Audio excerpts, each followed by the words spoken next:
Hello and good evening. It is, let's see the date, it's Sunday, August 15th, 2021. Okay, so I'm making a quick video here about side effects from vaccines. It's going to be really quick. Show you some info here. Let's see what we got. So we're looking into some theories here, and I got this theory from Into the Stars, this idea that he grabbed this article from Yahoo News about side effects from the vaccines, one of which includes, as it says here, heavy protein loss in the urine. So this kind of explains where the googly eyes come from, because it's loosening up the proteins in the body. That's probably what's doing, is it's loosening up the proteins in the body most likely, and they're coming out through urine, and they might even be coming out through defecation. And it's loosening up all the proteins in the body. I also met someone in this when I was at work the other day who has back pain issues, and the back pain issues, if they took the vaccine, could have come from that, most likely because it's, there's muscles in the back along with the spinal cord, so it could have loosened up the muscles there.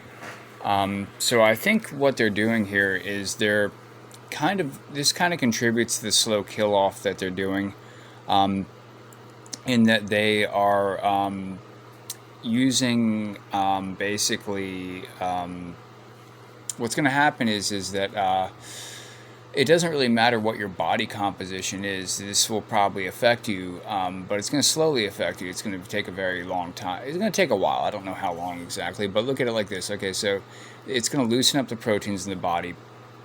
The body's going to have to fill those spots with something.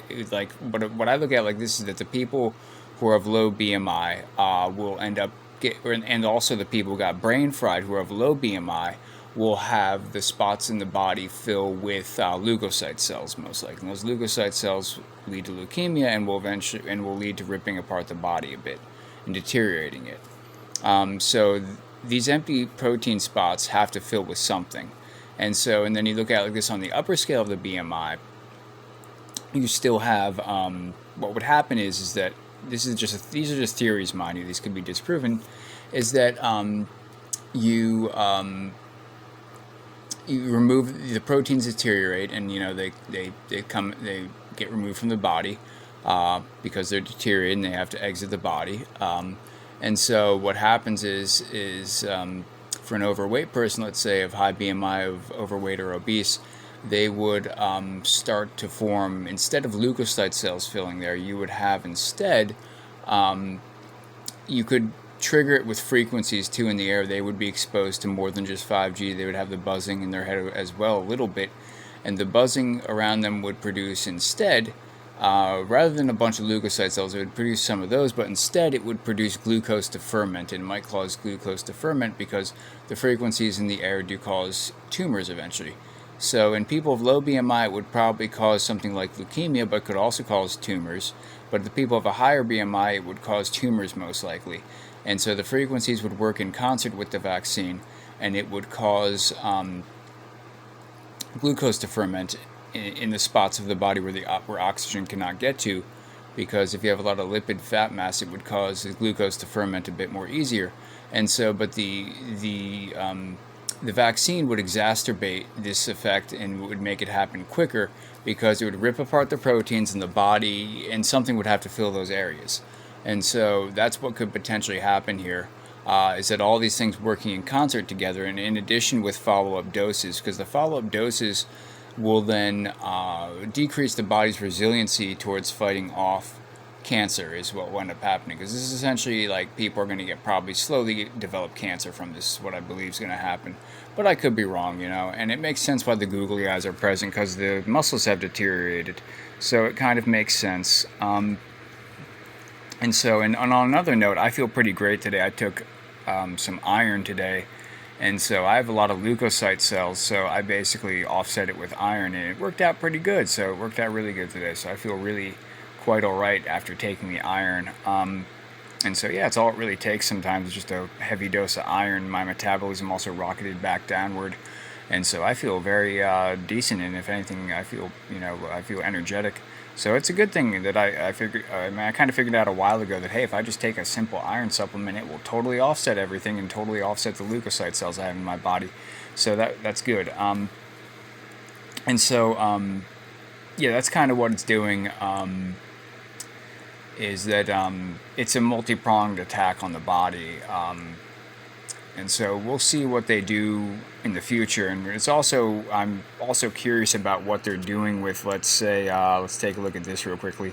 What they're doing with, let's see here, screenshots. I'm curious about what they're doing with these, what they're doing with the vaccine doses that are going to expire. You're going to have to wonder, like, okay, do they have a holding company? And at the very least, what are they going to do with what they developed and all the money they invest and all the effort that they put towards developing it? Are they going to throw it all away, or are they going to, at the very least, I mean, what if the vaccines are something like the flu vaccine? It happens to have a form of, let's say, mercury or formaldehyde or heavy metal in it. Because the flu vaccine, they don't have the exact chemical composition. So if you do a mass spectrometer on a flu vaccine, you will not find a direct, nail on the head, let's say, of, let's say, formaldehyde, mercury, or heavy metals. But you will find something that is very similar to them in chemical composition, which is possibly a way in which they get around claiming that, hey, we don't have heavy metals in here, but they have something that's very much like it, is the way to describe it, what they have in simple flu vaccines. So what if they put that in this vaccine as well, and then the expired doses they can then make use of, and then just literally, even if they heat up the dose, they could throw it in, let's say, the food supply. And how would they do this? You got to wonder. I'm kind of curious though, where these vaccine doses, when they're expired, where they're going exactly. So I don't know where they're going. It could be a holding company that says one thing and does something else. I just have no idea. So a lot of people have no idea. I don't know where it goes, and I don't know where they go. I'm curious though about where they go and if it's ending up in my food somehow. I mean, it doesn't matter if they heat it up then, because hey, if it has heavy metals in it, it still serves some purpose. So I have no idea. I have no clue where it's going, and I'm sure many people would like to figure out. So this is another video another idea that was brought to me by Into the Stars. He's the one who showed me these articles. So yeah, so that's kind of oh, there we go. Where'd the video go? Okay, so that's kind of it for now, and I hope you all have a good day. Okay, take care.